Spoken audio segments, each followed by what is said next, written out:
কালিৰ ঘটনাটো দুঃখজনক ঘটনা। কাৰণ যি হৈছে মানে আমাৰ ইয়াত পাইপলাইনৰ কাণ্ডটো হয়তো এতিয়া ওলাই পৰিলে যে মানুহে কৰিছে। আৰু এইখিনি যদি কিবা কাৰণত হ'ল হয় আমাৰ বোধহয় গাঁওখনেই জ্বলি গ'ল হয়, এনেকুৱা এটা অৱস্থাত পৰিছিলোঁ। যিয়ে নহওক আমাৰ যিখিনি হৈছে কালি হয়তো থানাৰ ষ্টাফে আহি তো পানীৰ পাইপেদি বহুতখিনি আমাক উপকাৰ কৰিছিল।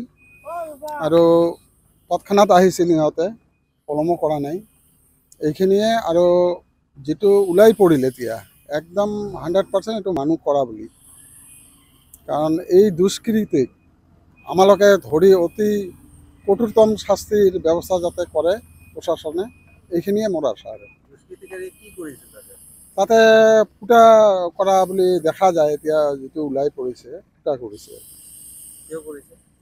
এতিয়া কিয় কৰিলে এইটোতো আমি ক'ব নোৱাৰোঁ। ইহঁতে হয়তো চুৰি কৰাৰ কাৰণেই কৰিছে, এইখিনিয়ে হ'ব। মেৰামতিৰ বাবে ডিপাৰ্টমেণ্টৰ পৰা মানুহ আহিছে, আহি সিহঁতে মেৰামতি কৰি আছে। আৰু মেৰামতি অলপ হয়তো 2-3 ঘণ্টাৰ ভিতৰত মেৰামতিটো হ'ব। তেল ওলাই আছে এতিয়াও। এতিয়া ডিপাৰ্টমেণ্টৰ পৰা ওলাই সিহঁতে টেংকিত ভৰাই আছে। কাৰণ এইটো খালী কৰি সিহঁতে ৱালিং কৰিব নে কি কৰিব, এইটো ইহঁতৰ কথা।